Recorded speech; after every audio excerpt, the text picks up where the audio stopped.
Rooms downstairs and a full bar down there. Some of you have already gone down there. And the last thing, if anybody's downstairs, please come upstairs because you're not going to be able to see. I want everybody to see our city. I love this city and it's my city and I'm excited to be part of it. So I mainly talk about buildings on the right side of the boat. If you're up above here, you're going to do just fine. There's times I'm going to go back and forth. But I just don't want anybody downstairs to say, hey, she talked the whole time and we didn't know what she was talking about. So that's important. Okay, we're going to start the tour. So this building coming up on our right, what you got on the boat, this is River North. This is a Wrigley building. This building, notice the ornamentation on this building. It was all hand chiseled back in the day. In fact, this building was the first building to get electricity and air conditioning. Now people go, why is it called the Wrigley building? Well, you know the Wrigley today for chewing gum. How he started, he sold soap, but he included one piece of chewing gum. People started buying it for the chewing gum and not the soap. Now what will always be the Wrigley building, it is lit up every night. In fact, a lot of these buildings are lit up at night, but about midnight they shut the lighting down or tone it down a bit. And my favorite, Walgreens, if you want great souvenirs in that Walgreens, very cheap, recession-friendly Chicago gear. Now here to your right, this is our second tallest building here in Chicago, Trump International Hotel and Tower, 1,362 feet tall. The architect is Adrian Smith. Can you guys see the antenna up there? Barely. That antenna counts for the height of the building because it is permanent. It is non-removable. So that counts for the height of the building. Now, Adrian Smith is from Chicago, the architect. Where's the tallest building in the world today? Dubai, the Burj Khalifa. Yes, who is the architect? Adrian Smith. You want to know how tall that building is? 1.5 towers. Now, Adrian Smith is working on the tallest building in the world. It's going to be in Saudi Arabia. 2 of these towers. Can you even imagine how tall that building's going to be? Just incredible. Now this building's wrapped with steel with a glass facade, but it actually has the most concrete of any residential building here in Chicago on the water. Now residential, it is made out of concrete. If it's a business, it's steel and concrete. Over here to your right, this black building, this is the American Medical Association, the home of the Langham Chicago 5-star hotel.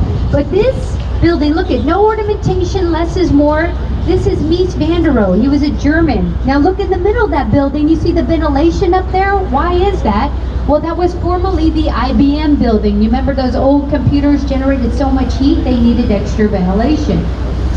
Now Mies van der Rohe, a German, international style, if you think of his work. He opened his first architectural school here in Chicago. It's called the Illinois Institute of Technology today. He had a student by the name of Bertrand Goldberg. He brought us Marina City, Marina Tower, the Corn Cobs. These are the most photographed residential buildings here in Chicago, built in 1967, 1969. Now, Bertrand Goldberg believed there are no right angles in nature. Notice he brought us a slice of deep dish pizza or a slice of pie as your apartment. When you go in, the middle's the elevator. When you exit, you walk around in a circle till you get to your apartment. You go in your apartment, it's very narrow. As you go out, it widens. Now, why do they call it a city within a city? Movie theater, bowling alley, grocery store, restaurant, and a K-6 private school still in that building today. Now, 19 floors of parking. People go, do the residents park their car? No, we like to have a good time in Chicago. It's all valet. Over here to your right, 1987, Skidmore, Owens & Merrill. This is a new, 2 years old, the Terrace. You can eat there all year round, drive your boat up. Portofino's Pizza's thin crust, it's very good. I've not been to the seafood place, but look at that view. One of my favorite buildings coming up on your right.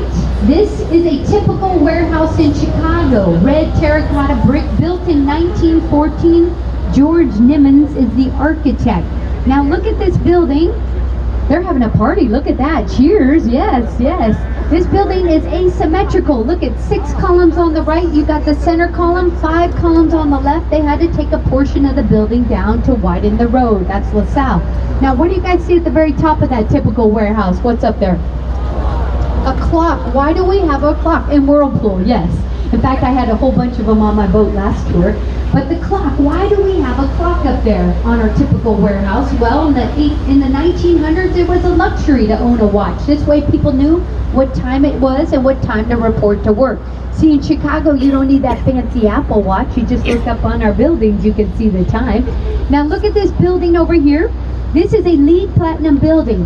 Now it doesn't have air conditioning. How the cool building? They take the river water all the way to the top of that building. It flows through the building and cools the building. Now when that river water comes back in, guess what happens? It's warming up the river water. And how many different types of fish do we have in our river? 70. Now what's a LEED Platinum building? That's leadership, energy, environment, and design. It's like the Oscars of movies for buildings. Now look at this building. Look at this. Art Deco. See the vertical lines? They draw your eyes to the top. Setbacks in the ornamentation. Now this was built in 1930. It's a merchandise mart.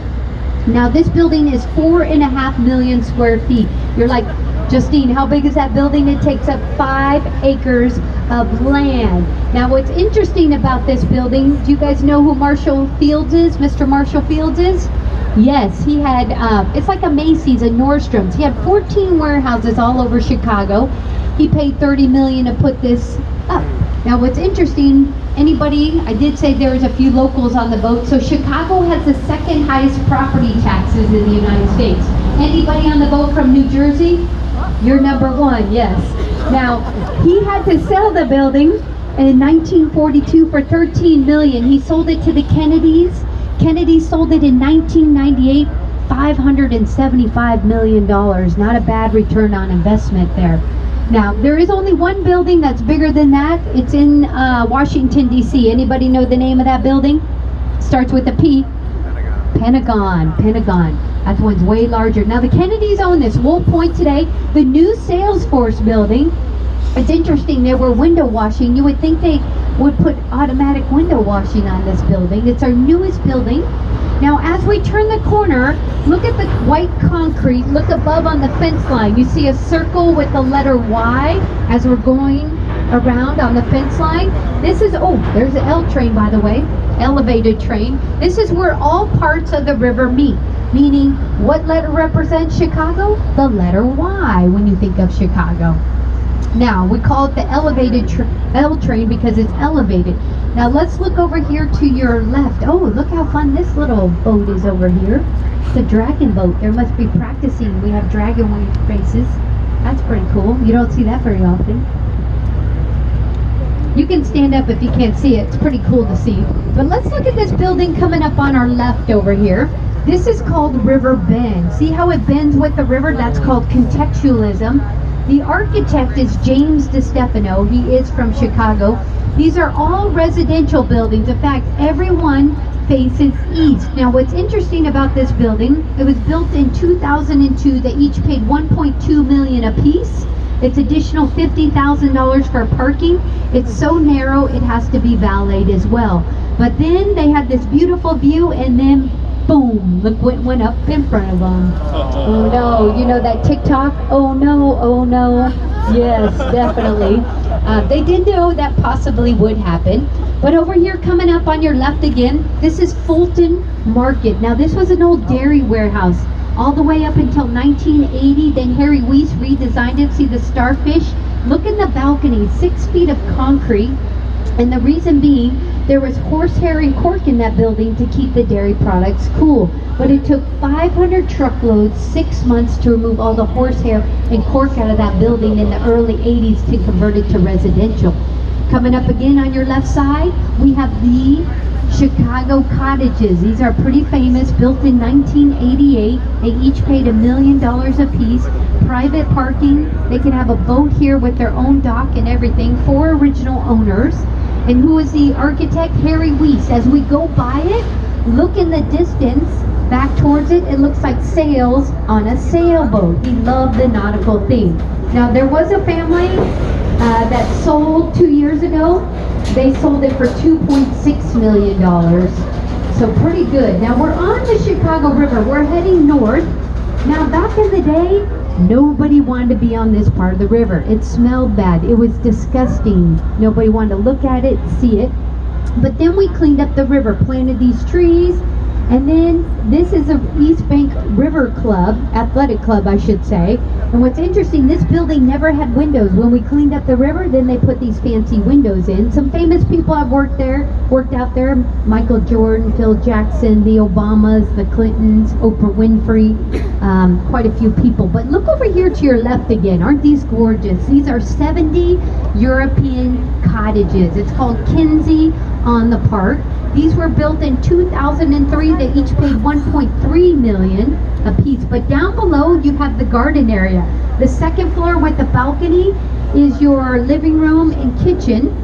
And then all the way at the very top is the master bedroom with the balcony off of it.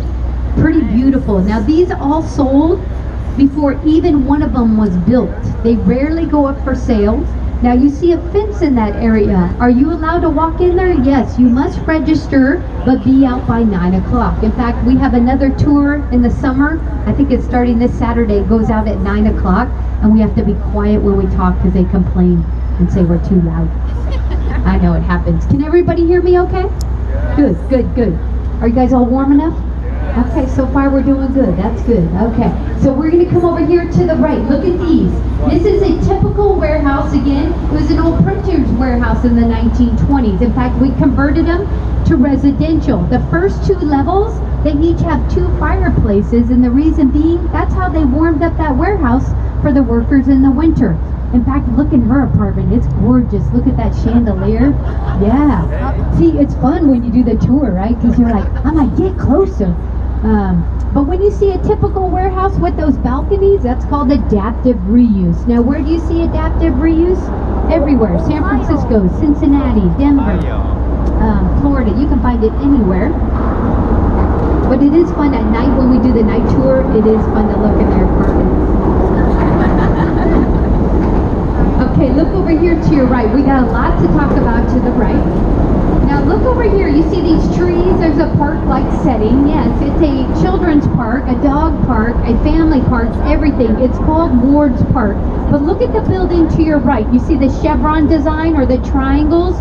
Those are European industrial style apartments. This is called Kingsbury on the park and Erie on the park. Now, this is River North. Beautiful park. Do you guys notice everybody in Chicago's out? Like, this is nice weather for us compared to winter. But look beyond the trees. You see the building with the blue-green glass and the white columns? I'm going to talk about Mr. Ward's, but that was his main business office. Those white columns are where the elevator is. And the windows, that's where everybody worked for him. So for example, no matter what you did for Mr. Ward's, if you worked for him, you got a window view in the exact same size office, regardless how much money you made or what you did for the company. Kind of an interesting business philosophy. Oh, Erie on the Park. I'm going to go eat there one day. I've been passing this place for 3.5 years. I need to walk over here. Great cafe. There's a dog park here.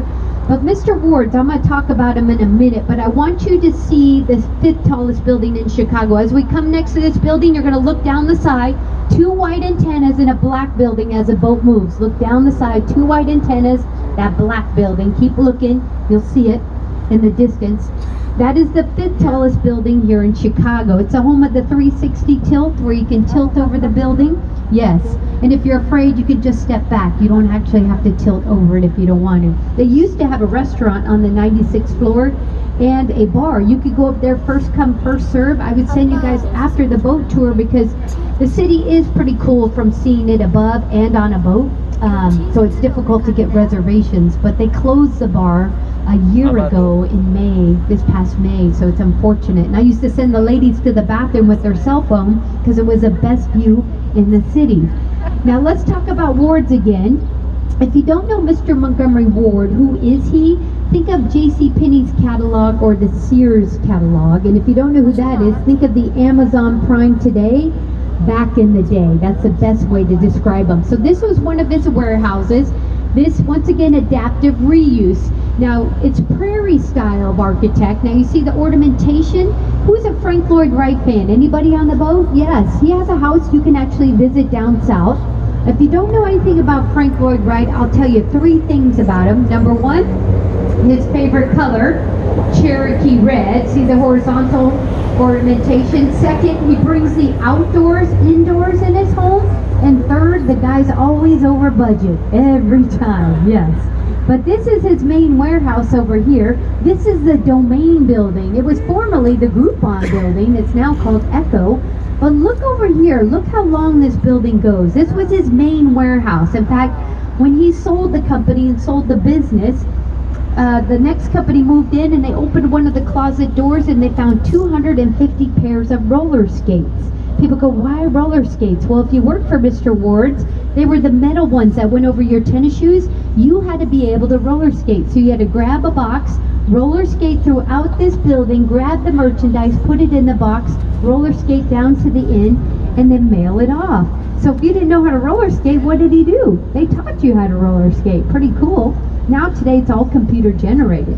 Now here in the distance, this is the only man-made portion of the river. This is Goose Island. I don't know what they're building. Every time I want to say, they change it. So I don't know if it's going to be residential or businesses. Someday, years from now, we'll be going up this part of the river. In the distance, Kendall College, that's a culinary school. They're now on Michigan Avenue. Now I didn't see too many locals on the boat, but where you guys get on the boat, that's River North, where I live as well, which is a high tourist area.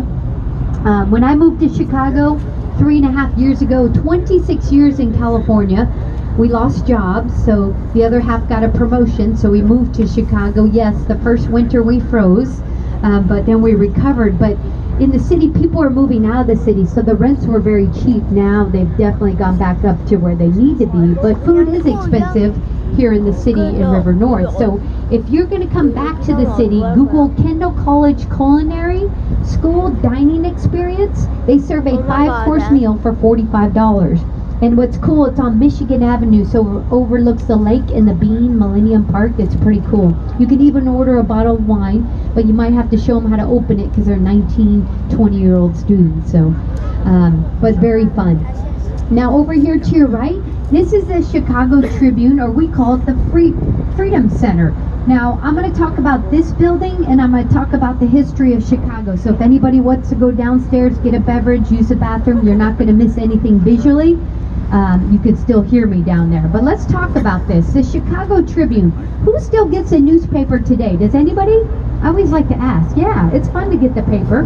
So back in the day, we used to get the newspaper every day. Today, it's all automatic. It comes to our what? Cell phone, computer, television.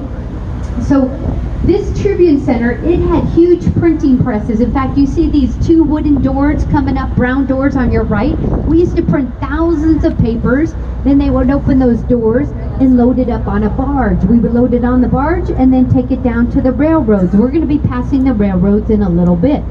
Now what's interesting, you might want to take a picture of this building because 3.5 years, it's going to turn into a casino. You're like, what? A casino. Now Chicago has a casino currently. It's on State Street. It's called Bailey's or Bally's Casino. It's in a temporary building. In fact, it's in a historical building. It's the old circus building. If you don't like to gamble, but you want to go see it, it's incredible. Go inside that building. But this is where the new casino is going to be. It's going to be a 32-story hotel, a huge indoor-outdoor, or a huge casino floor gambling, and then an indoor-outdoor concert venue. Now, has anybody been to Vegas in the summer? It's hot. I heard this week it's going to be like 110, 115. I was like, oh my gosh. Now, this is not our normal summer weather. Usually about 82, 85. Not a lot of humidity, but a tiny bit. So this is rare, but Chicago gets the second most tourists in the United States. Number 1 is Orlando, Florida. We can't compete with Disney World, of course, but Walt Disney was born here in Chicago.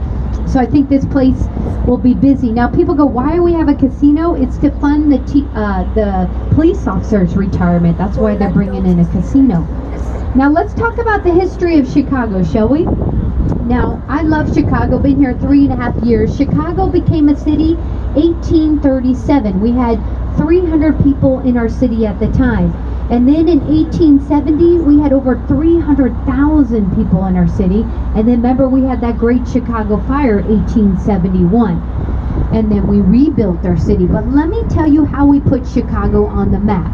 So Chicago, we wanted the World's Fair. Where was the first World's Fair? France. What city? Paris. What represented their World's Fair? The Eiffel Tower. Chicago got the second World's Fair, 1893. Now, how did we get it? New York wanted it. St. Louis wanted the World's Fair. So what did we do? We sent our politicians to bid for that World's Fair. And what did they do? They told a lot of lies about Chicago, and they blew a lot of hot air, and we won that World's Fair. Now, what do we call our politicians today? We call them windbags, and that's why we're called the Windy City today. Not because of our wind, because of our politicians. Yes, in fact, we're the 16th windiest city today. Boston has more wind than Chicago, and Dodge City, Kansas is the windiest city in the United States today. So how did we prepare for that World's Fair? We drained millions of gallons of water out of Lake Michigan. We planted thousands of trees, and we built 250 white plaster buildings. Have you guys heard Chicago called the White City before? Some of you have. You read the book Devil in the White City. We also had our first serial killer. His name was H.H. Holmes during that time as well. Now, how did we get what represented our World's Fair?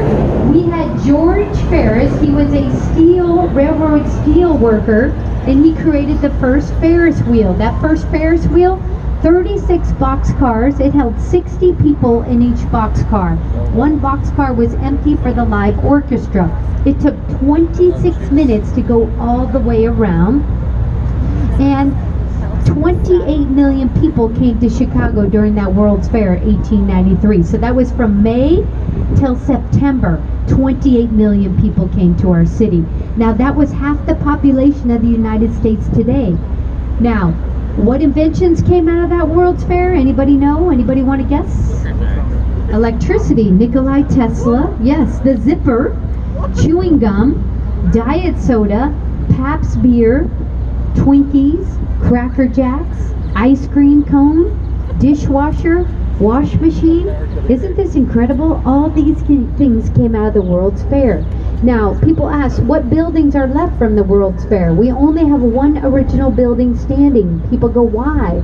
Well, once the World's Fair was over, people were damaging the buildings, so they tore them down. We only have one original building. It's a Science and Industry Museum.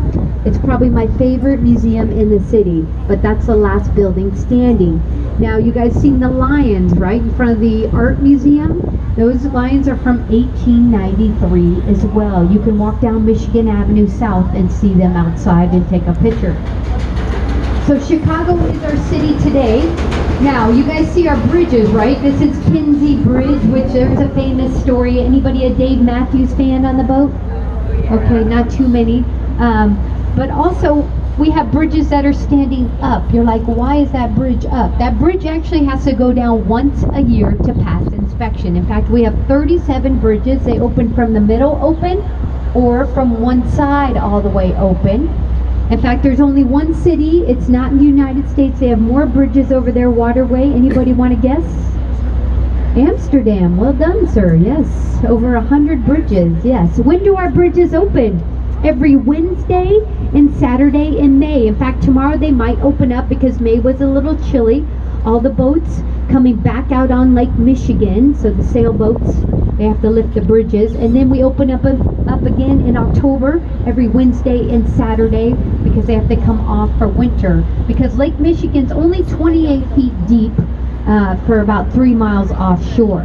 Now you're going to get a beautiful picture looking east if you want to get your cell phone ready. As we go by the river, you can take a beautiful picture. In fact, you'll see a building with a hole in it as well. Now, while you're taking your picture, I'll talk about our river.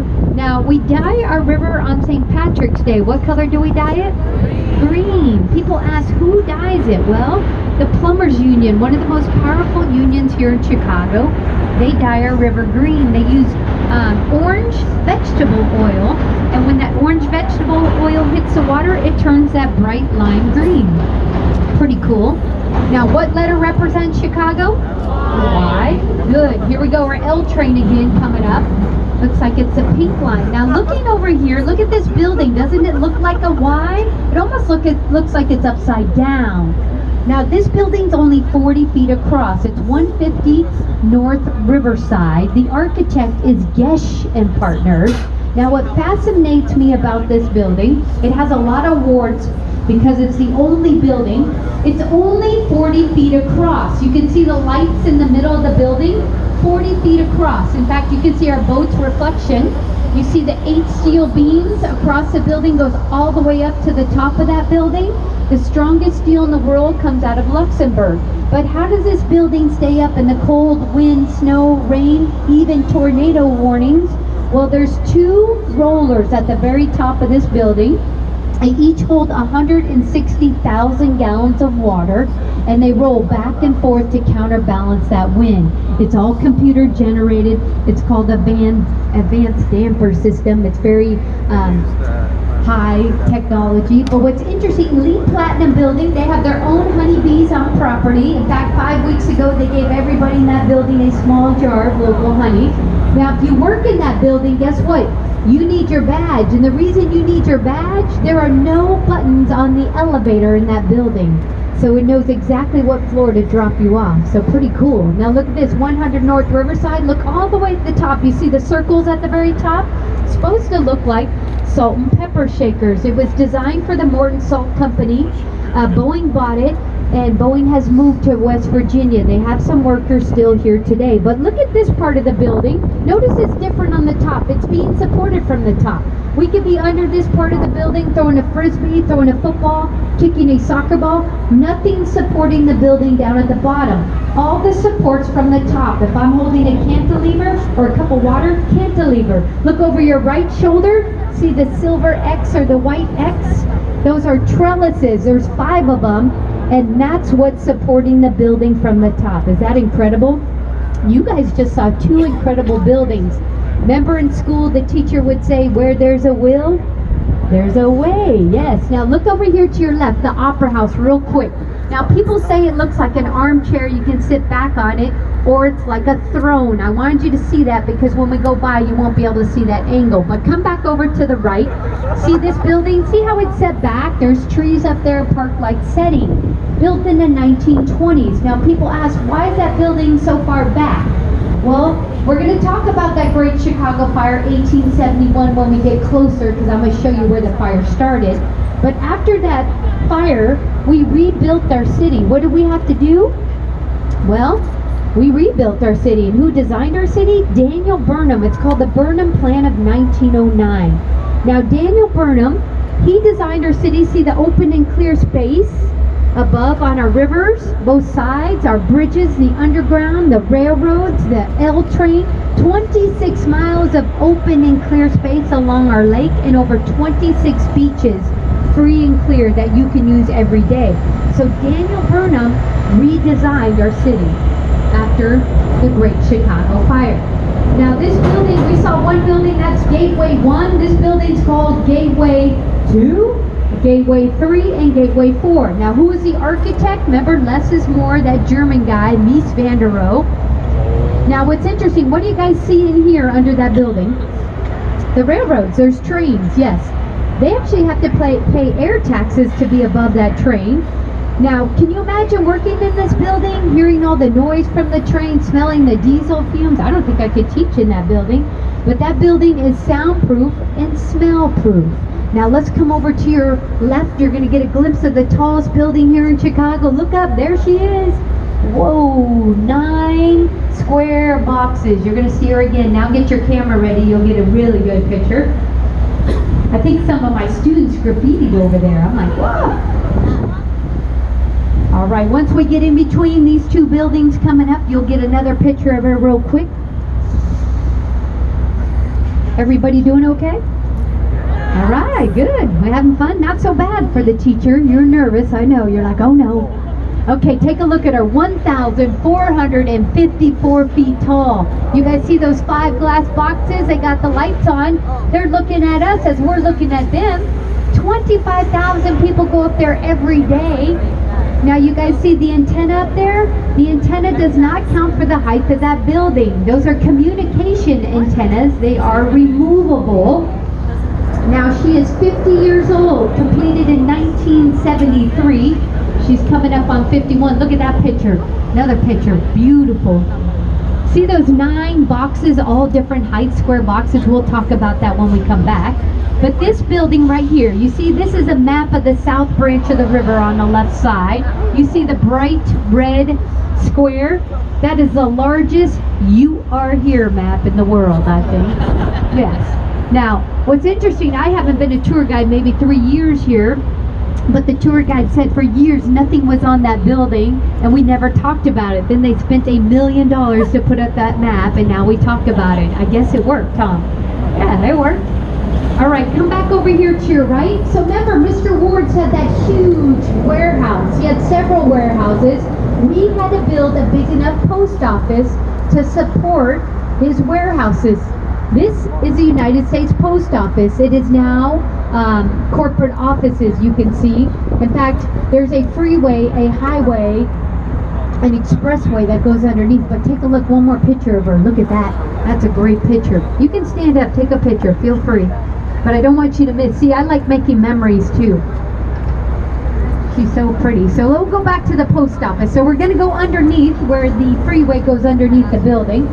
Now the post office was very busy. And then in 1996, Ward's company was done. They sold the post office. The post office moved next door. A British gentleman bought the building for $10 million. And he did nothing with the building. In fact, they were concerned, cars going underneath. They were afraid the concrete, parts of it would fall off and people would be injured. But what ended up happening, the city got upset. They're like, look, you need to fix the building. He goes, nope, I'm not fixing the building. The city said, if you don't fix it, we're going to take the building over. And he goes, no, you're not. So the city started processing the paperwork.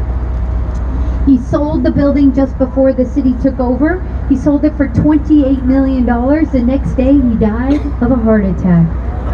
Karma. Karma's going to get you, right? Didn't Taylor Swift write a song about that? Yeah, she did. I know. All right, you want to see the new post office? Here we go. Coming up on your right. Get past these trees, you're going to see the glass. And you're going to know, because that's a $30 million post office lobby. You're like, did you just say $30 million? Yes. Who owns the post office? We all do on this boat. That's correct. Now, being a teacher, unfortunately, I don't get to meet with a lot of the architects. They meet with them in the winter time during the day. They met with this gentleman 2 years ago and they asked him, why did you spend $30 million on the post office? He said, I thought people would rent it out for weddings and parties. That was 1996. It is 2024. How many people have rented out that post office lobby? 0. 100% correct. Yes. Now look to your left here. You see this gray-black building? It's called the Reed Building. Now looking at this building, it's our newest completed residential building. We have some structural engineers on our boat, so I'd love to explain it.